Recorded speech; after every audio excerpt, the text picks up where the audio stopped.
Raven, we have seen so little of you these past few months, but now that the custody trial is over, we see you almost every day. Well, I do have visitation rights, don't I? If you ask me, Logan was altogether too generous with those rights. That's because Logan knows how much I love my little baby and how much I enjoy visiting him whenever I can. Oh, come now, Raven, you can't fool me. You spend roughly 30 seconds with that child, then use the rest of your visit for other purposes. Well, it gives me great pleasure to visit with you, Geraldine. As a matter of fact, I was hoping that we could become friends again like we used to be. I don't think that's at all likely. Why not? I was practically your daughter when we lived at the Whitney mansion. I assumed responsibility for you then because of my deep affection for your mother. Well, my mother is dead and gone. So don't you think your responsibility is even greater? No, frankly, I don't. Geraldine, you were the only person that I could talk to. The only person that I could tell about my life and my feelings and everything. And now that's gone, along with everything that ever meant anything to me. My. We're feeling very sorry for ourselves today, aren't we? Well, on that note, I'll leave. I don't want to be anywhere where I'm not wanted. I'm sorry, Raven. I didn't mean to be unfeeling. No, I understand. You're just trying to protect Logan. However, Logan and I don't fight anymore because our divorce is going to be final in 2 weeks, and of course, he got custody of Jamie. One more thing. Do you know anything about that cablegram that came yesterday? Cablegram? Yes, a cablegram came yesterday from my mother's solicitor. Did he tell you about that? Yes, I believe we did discuss it, yes. Well, do you know what's in it? I mean, was it about my mother's will? Nothing at all. It was just someone who wanted to get in touch with Logan about something. I'll get it. It's probably Logan. Oh, excuse me. For what? Well, I thought you were someone else. Come in, Skylar. Thank you. Skylar, this is Mrs. Swift. Raven, my nephew, Skylar Whitney. Nice to meet you. Nice meeting you. Whitney? I thought there weren't any more Whitneys. I mean, I thought you were the last one and you're a Saxon now. Yes, well, fortunately, there is one of us left to carry on the family name. Fortunately.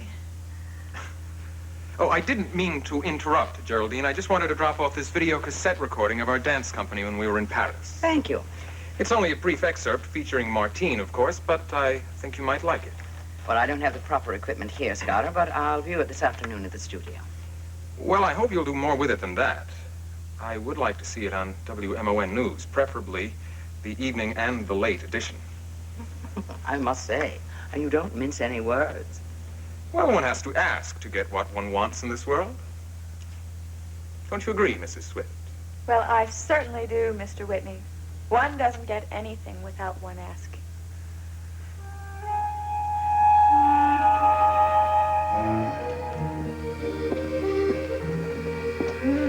Didn't I tell you this place has a wonderful ambiance?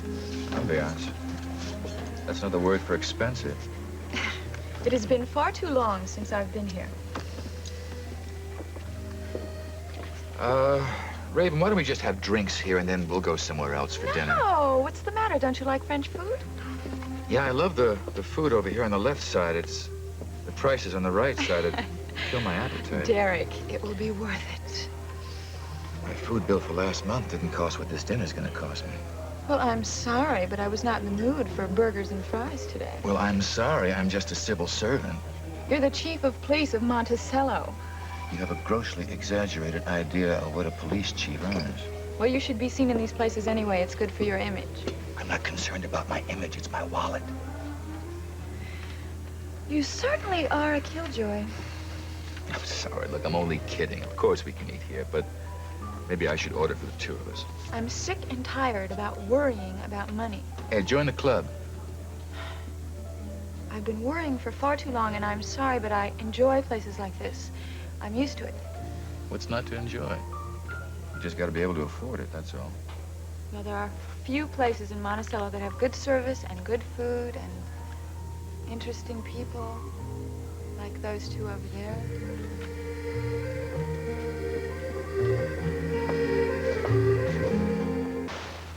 So I get this indignant call from the counsel of the foreign mission, right? He says, how dare he be given a ticket for double parking, has to see me personally immediately. So I tell him, all right. I go downstairs and make sure that every parking space in front of the department is filled up so that he has to double park when he comes to see me. Are you listening to me? Yes. What'd you say? I'm sorry. Sorry, I'm boring you. No, you're not, really. You know them? Who? Those people you've been staring at ever since they came in. Have I been staring? How gauche of me. Don't worry. I don't think they noticed you. Well, I know him. He's Skylar Whitney, Geraldine's nephew. I didn't know Geraldine had any living relatives. I guess he's one of the last few. He's an impresario. He bought the old Alhambra Theater, and he's forming a dance company, from what I hear. Yeah, I read something about that. That woman must be one of his dancers. I wouldn't know. Well, I don't know if he has an eye for talent, but he certainly has an eye for women. You think she's beautiful? I think Monticello has a new 10. I don't know. She's all right. She looks a little cold to me. And cold beauties are never any fun. Well, I want to thank you very much for this dinner invitation, Geraldine. We know so few people in town. We don't get very many. I'm sure it won't be long before you're being lionized, Skylar, after all that publicity about your dance company. Yes, I just wish I knew where my dancer was. Oh, maybe that's her now. Excuse me. Hello. It's wonderful to see you. And it's wonderful to be here. I was so delighted when Geraldine invited me over here, especially because I knew you were going to be here, along with, Miss Duval. Well, I'm sure she'll want you to call her Martine, just as I'd like you to call me by my first name. Okay. If you can manage, Skylar. Oh, goodness.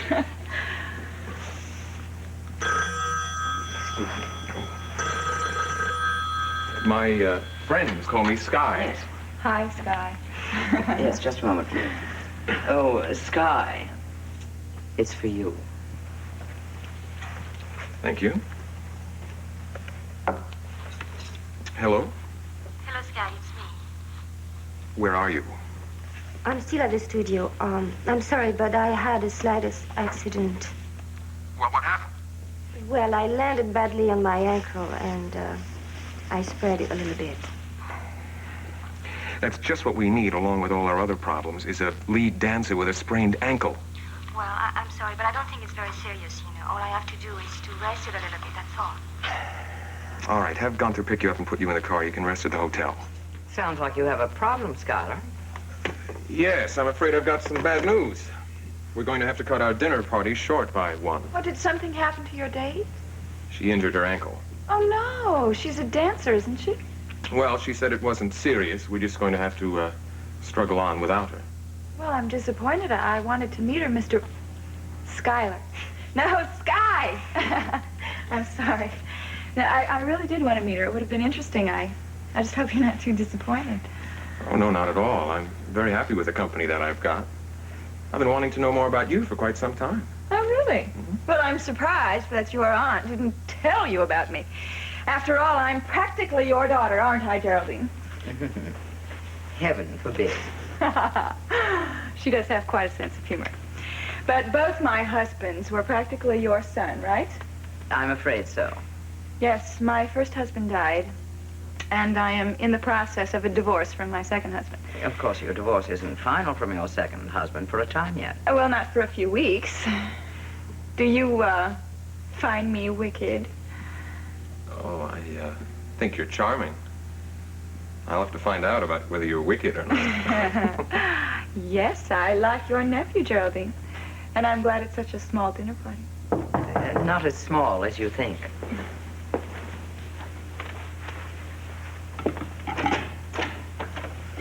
Deborah. Geraldine. Happy holidays.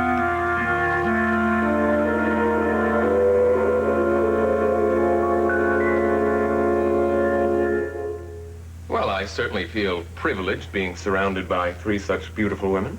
Well, 2 beautiful women and 1 police officer. Police officer, you must be joking. No, it's true. I'm a cop, Mr. Whitney. But you don't have to worry, I'm not working tonight. My stepdaughter has been on the Monticello police force for several years now. And she's not only an officer, but she is a detective. Well, I am impressed. Yes, well, you know how things are these days. They are so eager to put women into men's jobs that sometimes they lower their standards. Well, have you made any important arrests lately? Yes, as a matter of fact, we have, but not nearly enough. I still can't believe that Kelly McGrath is responsible for Elliot Dorn's murder. You've created quite a problem for me. Kelly was about ready to start work on a new children's program. Well, as it happens, Geraldine, I totally agree with you. I don't think Kelly is guilty either. But there are people at headquarters who don't agree with my way of thinking. Well, I happen to know what the most important man at headquarters thinks, and he feels that Kelly should have been indicted. Raven is a very dear friend of the chief of police. Oh, merely a platonic relationship. Of course, I'm still married. For the next couple of weeks, at any rate. Such a smart boy. Well, if you'll excuse me. Of course. Yes, well, wouldn't you care for an hors d'oeuvre? Thank you very much. Oh, as a matter of fact, I think I better freshen up, too. The weather is so raw out there. Excuse me? Mm-hmm.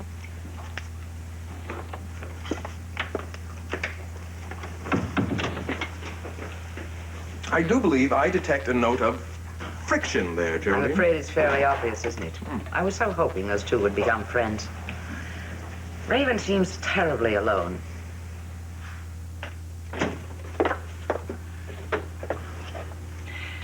Would you, like some advice about your makeup? No, thank you. I don't need any. Just wanted to ask you a question. Oh, really? What? How are you doing with the gun Chief Mallory gave you? Well, I can see that it's easy for Raven to get lots of attention. Yes, I'm sure she's very attractive to some men. But then so are boa constrictors. Oh, Geraldine, you make her sound like Lucretia Borgia. Well, I'm sure I don't have to warn you about Raven, Schuyler. Especially since you are already so involved. Well, that's right, Geraldine.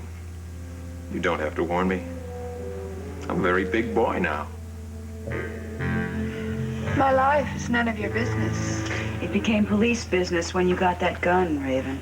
I have a permit for that gun, and if you don't believe me, ask your boss. I know what you have. I also know that you got that gun because you wanted to fool Chief Mallory into thinking that you were afraid of Elliot Dorn's killer. But I am afraid. I was at the Unicorn the night of the murder, and the murderer probably saw me there. Don't expect me to believe that, Raven. Why not? It's true. I'm afraid, and I want protection. From yourself, maybe. Look, I saw somebody there. As a matter of fact, it wasn't just a shadow. Oh, really? Yes, I didn't say anything until now because I was afraid to get someone into trouble. You didn't say what? I did see who was at the Unicorn that night. And it was Kelly McGrath. And another thing. Keep your hands off Sky. I saw him first.